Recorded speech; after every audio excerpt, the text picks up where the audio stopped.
Hey, Shane, welcome to the show. As way getting started, tell us about yourself. Hey, Brian, thanks for having me today. Hi, I'm Shane Orlick. I'm the CRO at WalkMe. WalkMe is digital adoption platform. So our software sits on top of other software and guides those users through essentially using the software to accomplish business tasks. And what was it like when you arrived, as far as like Uh, size and? yeah.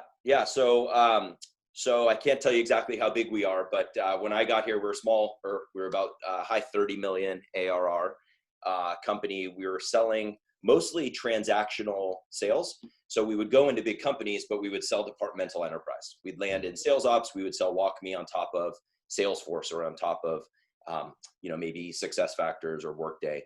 And that was it. And we would try to do sort of little transactional deals, get in there and get out, right? And then hope that once somebody used WalkMe, they got really excited about the value it provided on that single application, and they would try to, put us into other areas of the business. So it was an inside sales kind of transactional motion. Literally had a script, and people would stay on script, and then we'd go into pilots, and we'd convert a certain percentage of pilots. Yeah. Kind of the opposite thing for an enterprise software person as myself. So for me, like, it was a great motion for landing, but WalkMe is an enterprise platform, right? WalkMe is a tool that should sit on every employee's desktop for every single piece of software that they own. So for me, it was this great opportunity to come into this organization where we had a tremendous footprint in large accounts, but didn't have that enterprise selling motion. So we quickly brought in enterprise sales reps. We instituted an enterprise go-to-market motion, and quickly took over, within these big enterprise companies. So now we're on our way to a couple 100 million ARR, and we're sort of getting out of that, that kind of startup mode and starting to focus on scale. So there weren't enterprise deals before you showed up. It was just one-offs, kind of department by department, use case by use case. Yep, exactly. And we would do a couple big deals. Like maybe we had, I think maybe we had $1 million customer. Yeah. But I think in the first quarter I was there, we did 3 deals over 100K. And by the fourth quarter of that same year, we did something like 26 deals over 100K. Right. And what was that like building out the enterprise side? Especially. It's actually easy, right? I mean, I think if you can provide real value, demonstratable value that's tied back to an ROI, that solves a real business pain, right? And you understand that, and your customers understand that, and you have customers that will go on record and tell other customers that you're able to do this. I actually think it's easier a lot of times to get bigger dollars, because executives we have 7 of the Fortune 10 as customers. We have 35% of the Fortune 500 companies are customers, right? Half of the Fortune 100 are customers. When you go into an organization like that and you're talking about a $60,000 problem, nobody really pays attention. When you go in and you're talking about a $2 or $3 or $5 million problem, all of a sudden it must be more important, and we could tie it back to $50 million of ROI or 100, and so you get the executive sort of visibility into it. And I find that these deals actually move a lot faster, and when they do close, because you have that level of visibility, the projects go a lot smoother, right? You get the resources you need to implement and deploy and, really institute the change that you're talking about. So for us, it's been a great transition. The product had to get better, right? Selling motion had to get tighter. We had to be able to go back to our customers and prove the value, because it's not a rounding error anymore. It's a meaningful, sort of impact to their budget. But fortunately, we had those pieces. We just had to sort of put them together. And what is the ROI? Is it compared to going to class, or is it wasted time? Is it help center, calls reduced? Yes. All that? Keep going. I'm writing things down, right? So that's the beauty of WalkMe. So think about all the technology that a company buys to accomplish some process. Just like 1 or 2, right? I wish. I don't wish. I'm really happy. I mean, we have customers that have 3,000 pieces of software deployed in their organization. How's that even possible, right? So if you think of the average sales rep, I don't just use Salesforce. I use Salesforce, but then I do my prospecting in LinkedIn. I might send my campaigns out in outreach. I then get a customer that's interested in seeing a demo, and I don't even know how to do a demo. WalkMe sits on top of your demo and walks your sales reps through giving a demo, right? Yeah. And then the prospect's interested and they want a proposal. Well, WalkMe can guide that sales rep through creating that proposal and sending out a proposal. So now your win rates are going to go up, because you're not just sending over a quote, you're putting it in the right template, in the right win document every single time across your whole sales team, right? And then when it comes time to close, WalkMe guides that user through, DocuSign or whatever. So that might just be for sales. In the contact center, it might be around average handle time, because a customer service rep, you have high turnover. They are learning all the different systems. I think on average, we find like 5 to 7 systems in a contact center just to answer one question. And the contact center person's been there for 3 weeks, and the question really matters. So with WalkMe, we can guide that contact center agent to the right question at the right time. So now first contact resolution is going to go up, average handle time is going to go down, CSAT goes up. So really, depending on which leader is running the project, if it's the head of IT, it's the CIO. If it's the head of the contact center, head of sales, head of marketing, they have a set of KPIs that they're measured on and that are important to the business. That's where we try to go. So if we can attach to the KPI that moves the P&L, then we know we have a good fit. And what is that? Productivity per hour? Or is a lot of the time. So if you think of, again, all this technology that you bought, how many people are actually getting the value out of what they purchased? Much of it, yeah. Very few, right? So what happens? You buy more technology. I can't forecast in Salesforce, so let me buy Clarity, right? Oh, people aren't using this, let me buy this. And they throw more technology at it, and they're not solving the problem. So what happens is, if we can just get in there and attach ourselves to solving the problem, if you could snap your fingers and magically everybody did some process correctly, even if it touches multiple systems, especially if it touches multiple systems, what does that mean to your bottom line? Ramping reps faster, selling more, whatever it is. And is this a land and expand type sale where you get into one particular use case and then work your way up and around it? Yeah, so it's kind of one of these great questions that we're trying to answer, because the way that somebody should license WalkMe, you just put it on your employee's desktop and they can use it for any software. Okay. Right. I don't care if a sales rep's creating a territory and they need to go from Salesforce into LinkedIn, into outreach, back into Salesforce. For me, that's just one motion, right? Yeah. I need my sales reps to do this. And if they do this, they'll build territory and pipeline faster and they'll close more deals, right? So the way I'd like to license it is just use WalkMe for anything. But sometimes people don't start that way because they have a specific project. I'm going to Lightning upgrade. I need to roll out Workday. We need to do performance reviews or something, right? And because of that, we'll start on just that application. And that's more of your traditional land and expand, where they'll use WalkMe for a Lightning upgrade or a Workday deployment. And then quickly, I would say in the first 3 months, then now they're talking to us about 2 apps, 3 apps, 4 apps. And by the time you get WalkMe across maybe 3 or 4 different applications, then you're at the point where you just go WalkMe everywhere. Yeah. And we have a DApp license where you can literally put WalkMe on every desktop and then use it anywhere. And is it OEM'd through any of the ISVs, the Salesforce? Yeah, it's a good question. There are a few that approach an OEM relationship, but we're trying to keep it direct just because, we want to be able to help. That said, we're open to it. We just need to make sure that our customers are successful.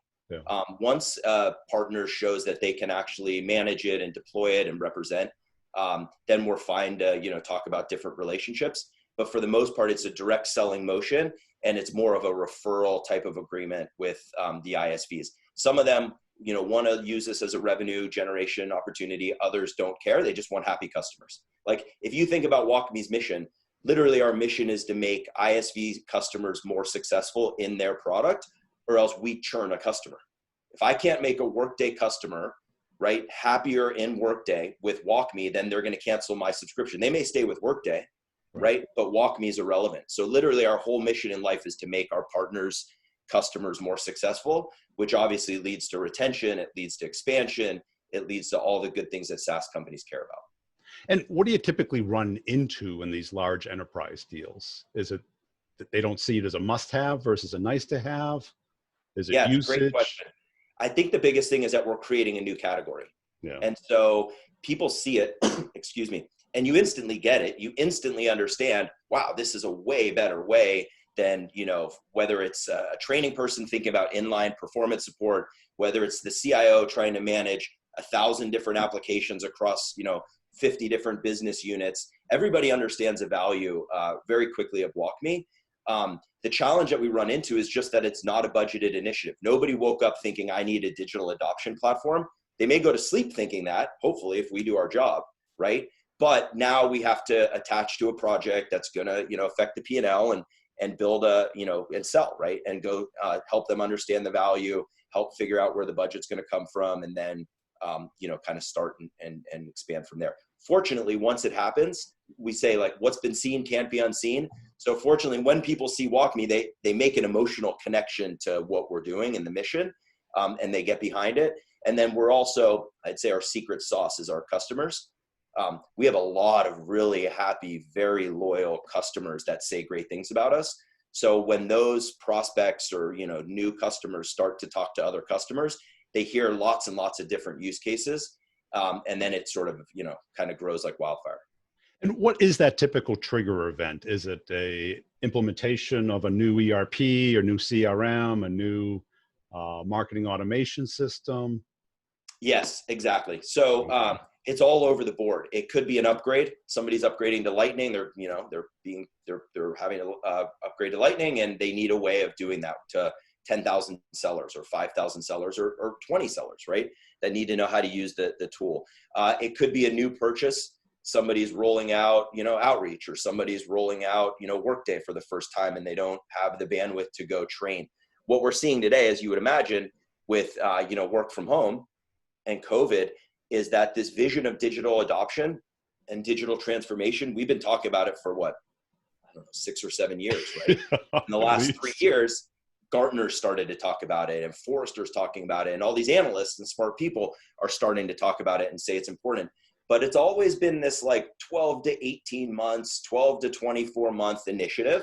Yeah. But all of a sudden in March, that got real, right? I was told every day for 3 days, I don't take my computer home. I have the cloud, right? So I have a computer on my desk, and if I need to get into files or email or whatever, I have it on my desk, right? And that's just how it's been for a long time. I brought my computer home for 3 straight days, right? Because I might not be going back to work tomorrow, because we might be told that we have to work remotely. And so this shift happened, and all of a sudden digital transformation and digital adoption got real. It wasn't this theoretical, sort of event. It was, you just sent 20,000 employees home, and you need business continuity because you're a public company and you still have shareholders, or you still have to sell because you have expenses. And all of a sudden, you now need to enable those employees to use the technology that you bought for them the right way. They can't tap their friend on the shoulder. They can't walk down to a training class. They can't go ask somebody in ops. Like, everybody's spread out. And so for us, we're seeing that be the biggest shift. And again, kind of going back to our customers, we love them. We listen to them. They tell us what they want. They show us how they're using the WalkMe platform. And so what we quickly saw is that people were shifting from WalkMe being this layer that sits on top of technology to WalkMe becoming a communication platform and a collaboration platform. So all of a sudden, our customers are telling us really that they're using us to like sort of communicate in real time with their customers about COVID. What should you do? How should you stay safe? We're seeing governments, I can't tell you the names. Lots of governments now, states are coming to us because they need a communication platform to talk with the citizens, right? And so all of a sudden, this has become sort of the driver over the last, really over the last 6 to 8 weeks. And so what was it like when you try to go from like an inside model to hiring enterprise software people for a category that really didn't exist? You've got to be very careful about who you pick, right, on the mission. Well, who did you even look for? Yeah, so fortunately, I've got a pretty big loyal team. So, there are probably 20 plus people at WalkMe that I've worked with in the past. Okay. And most of them I've worked with twice, 3 times, maybe 4 times before. So we have this little group of people. We know the motion, we know how to sell, we know. And what's beautiful about that is when you have that core, then it kind of spreads out, right? And other people kind of figure it out and they start doing it as well. And it just sort of works. But certainly the profile changes, and so does the cost structure, and so do the efficiency numbers, and you need to be ready to do it, right? Dan, if he's watching, Dan and I, early on, I said, hey, Dan, we're going from an inside sales transactional model where you've got sales reps that have been selling for a year, maybe, and they cost a certain amount, to enterprise traditional sales reps that cost twice as much, right? And this isn't an overnight switch. It's 9 to 12 month sales cycles and 6 to 9 months just to ramp sales reps. And like the efficiency numbers, you got to take a couple steps back, to take a lot of steps forward. And so conceptually, everyone gets it. Then you get into that second quarter and you're like, okay, I think I see some glimmers of hope. Then you get in your third quarter and your fourth quarter, and all of a sudden, it gets real because you saw average sales cycles going up, right? It takes longer to close deals. Your win rates are going down a little bit because you're asking for more money and you're trying to figure out the motion, and your sales reps are more expensive. So you look at the efficiency numbers and you have to have a strong resolve to know that you did the right thing. Fortunately, Dan and Rafi and our team knew that and stuck with it. But then at quarter 5, quarter 6, quarter 7, all of a sudden you see the efficiency numbers really start to kick in. That's how we sort of manage the business. And then how do you manage the team to be successful? It's just better sort of training, better sales, and really changing the way that you think about the problem. I think as a transactional organization, you could sell on a cool technology. We could sell on showing people WalkMe, they fall in love with the idea. We do a configured demo. It's not that much money. They can put it into their budget and they buy it. But now all of a sudden, no, you need a CFO is going to look at this, right? $1 million ARR on a 5-year deal, or multiple $1 million on a 5 years. Your champion better have a better reason to get WalkMe than they think it's cool or they want it or it's going to make their jobs easier. So that was the big sort of transition, is just teaching people to sell through ROI. Yeah. Well, but also, reps typically get comfortable with a certain persona or personas within the account: CTO, CIO, CMO, CRO, and they're completely different characters. Totally. Yeah. Right. And selling to them and what they care about and how they talk and, how they evaluate technologies is different. And a rep usually doesn't have that bandwidth. Yeah. And it's hard. And a lot of reps have been doing it a certain way for a long time. And then all of a sudden there's a shift that happens, but I don't need to pay attention because I'm the number one rep, or I've always done really well. Like, I got this, right? I don't need to listen. Just give me more leads, right? That I can blow up. And so that was painful too, right? You got to sometimes shake people and say, hey, look, there's a different way. And we're leveraging tools like Gong and other things where reps can actually hear other sales reps and, get that coaching and hear what's successful. But we certainly had struggle with that, Brian, in the beginning. And we tried different models. Early on, we built a customer sales team and a net new business sales team, right? Early on, we talked about going to verticals. Like, do you have a vertical for life sciences, fins, insurance, telco? Do we have sort of a horizontal vertical for HR, for sales, for, the different sort of go-to-market functions?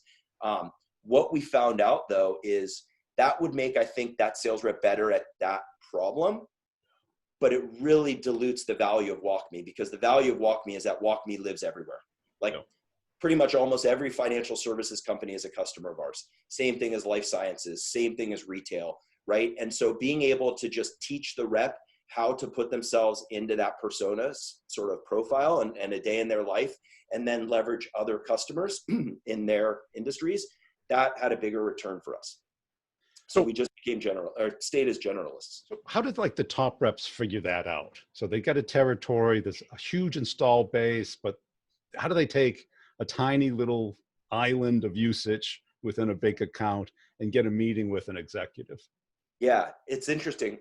I think the top reps just know how to do it, right? They don't even know they're doing it. They just know how to do it. I just sold to, this company over here. I'm going to go sell to this one and this one. They look similar. And I'm going to ask my reference, if they know anybody in their last company that they came from, if they can make an introduction, and all of a sudden they're introduced into probably a similar company because that's where this champion came from. And they're just, kind of networking. The biggest challenge is, how do I get everyone else thinking that way? Right. And looking at the world that way to work on our breadth of performance numbers, right? Which is obviously critical. And that was a lot harder. That was a lot of training around win stories, just repeating over and over again. Here are the customers. Why did they buy? What's important to them? How do we, replicate what, that customer said? I'm talking a lot about the sales team today, but the account management team, we have a CSM organization that's really in there with our customers. Excuse me. They're the secret sauce. So they're the ones that know everything about the account. They know who our champions are. They know where we're good. They know which areas of the business we're trying to improve, and they can really help us network. So we were able to take the account management, and it's not perfect yet, but we were able to take the account management team and the sales team and do proper account planning, right? And actually go in there and figure out, okay, which department do we go into next? Which story do we go into next? And then especially on the strategic sales side, the biggest accounts, we were able to create territories that had other similar industries, right? So we've got a bunch of reps with financial services companies in New York. And so they're, able to sort of pattern match things that worked in one retail bank with others. And we just sort of did it that way. We're definitely not perfect. And I think the challenge with WalkMe, I think our board has been telling us this probably since Dan and Rafi started the company. Focus, go focus. Just be one thing for this one group of people. And, Dan and Rafi, I think, said, yeah, I get it, but that's too easy. Like, yeah, but we have a way bigger opportunity than that. And the platform is really, truly horizontal for everybody. It doesn't apply just to one group of people or one industry. So it's going to be harder, but we're still going to do it and make it work. And we've been able to do that. And who are the gatekeepers or the naysayers within the account that can stall a deal? Is it IT? Is it training? Is it operations? Oh, there's always a bogey around every corner. It's different. It's traditional enterprise selling, especially in these big companies. So you've got to get through security. You've got to get through legal. You've got to get through the MSAs, right? And we're able to do that. We're actually able to do that again. Like once you get enough customers in each segment, it gets easier and easier, but it still takes time, right? So it's just the bandwidth of getting the folks on the other end to actually sit down and do the process. That's what slows that down. We don't have an issue with getting through it. It's just time. Certainly within an account, budget is an issue, right? If I just spend a lot of money on a Workday or on Salesforce or, some other software, the last thing I want to hear is I need to spend more money, right? And so until we can actually establish how you're going to really save money or make money with WalkMe on that purchase, that it's not, you didn't make a bad purchase. It's not that Workday or Salesforce or any application has a bad UI. Yeah. Nobody's implementing that software the way that the product folks designed it, right? So think of by the time an enterprise solution like Workday actually gets implemented, it's a Frankenstein app, right? It's all kinds of different reports and this and this and this, and it's not, it doesn't look the same as it was designed, And so with WalkMe, we can help solve that problem and just get the job done. So typically we'll have a finance person who wants to know why I need to spend more money. I just bought this. And then we also get, sometimes people internally, will be intimidated by it. Like, why do I want this tool where we do training, or it just works and they haven't really seen the value? Fortunately, those are the easiest people to convert and get on board, because once they actually see WalkMe and they understand that this isn't saying that your baby's ugly, it's just saying, look, you got too many babies. Yeah, like we just want to get the job done. You just want your employees to do something, put their sales deal in the right stage so you have an accurate forecast. And it can't go into stage 4 unless you've done this, this, and this.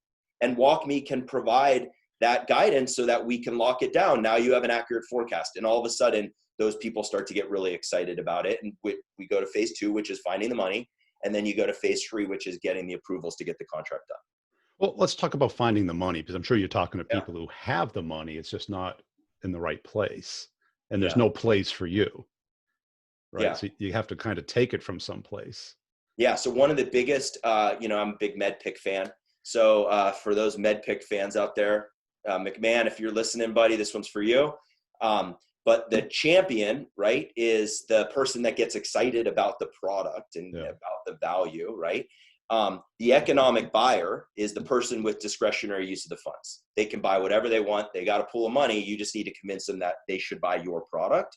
So early on, we had a lot of confusion between those two roles. So we'd have sales reps that have a champion and they think they have the economic buyer and they're committing the deal.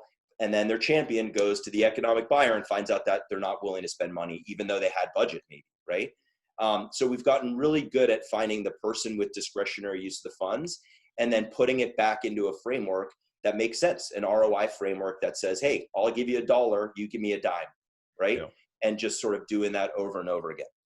Right, but even the economic buyer has to categorize this, right? And does it come out of IT? Does it come out of line of business? Yeah, it's a great question because it touches multiple lines of business. Yeah. And so what'll happen is the person in the contact center only cares about their world.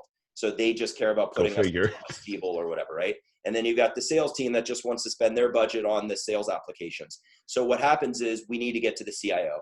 We need to get up high enough within an organization that they have, budget, insight into all the different groups. Once that happens, it's usually the CIO, and then they'll figure out an internal chargeback system where they charge each group a certain percentage, or they'll pay for some of it. But in the beginning, we weren't able to get to the CIO. We were a small little startup company that nobody's ever heard of, and it was tough. Now, fortunately, we have some momentum. We have, Gartner writing about us, and we have some goodness that helps us get into that room. And then once they see it, that sort of becomes their problem in a sense, because they just know they need it.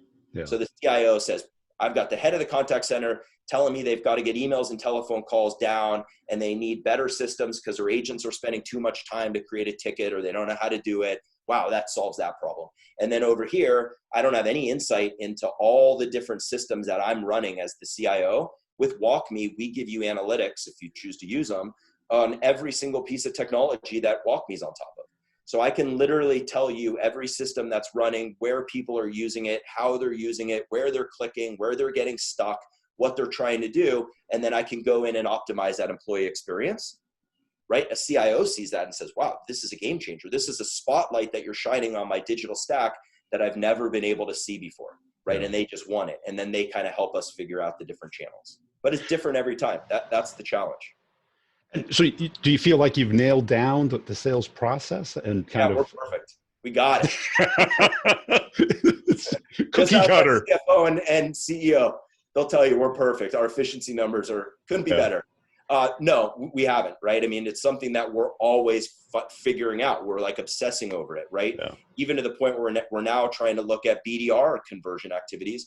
What's the right conversion for emails and telephone calls into the qualified lead, and then through the sales stages and the velocity of that, and how many do they need to make, how many emails, how many calls, back on the sales side, right? What's the right message? We're actually, I'll give a plug out here to a company called Visualize.